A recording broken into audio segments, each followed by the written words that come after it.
So to pair some aftermarket sensors on the JAYCOMMAND mini system, it has to be done through the app. So again, you're going to go to the upper left-hand corner of your home screen. You're going to come up the drop-down menu and you're going to find sensors. We talked about in the previous video, your tire pressures. You're going to scroll past those, and you have two different things you can add. You have a temperature sensor, which gets added into the Big Eagles. It comes with in your refrigerator to monitor your temperature for your refrigerator, and you can add a propane sensor for your tank. So to add the temperature sensor, you're going to hit add, and you're going to follow the instructions on the back of the temperature sensor right here. You're going to press and hold till it flashes green, and once it does, you're going to hit pair, and you're going to notice it's going to start pairing, and it takes a few seconds for it to come together.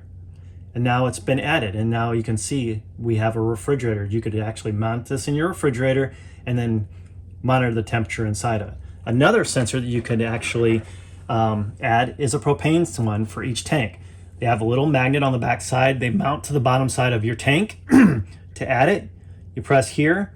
You choose which one size tank you have. Let's say we have a 30-pound tank. You're going to hit pair, and then you're going to press and hold this sync button until it adds on, and boom, that quick, it added up. Now it's saying it's got an empty tank. You can add up to 3 of these for a unit. You can have multiple different temperature sensors. As you can see, if you add a temperature sensor, you can have it in multiple different places: attic, freezer, exterior, temperature 1, 2, and 3. Those are ways to pair up the different sensors on the JAYCOMMAND mini system.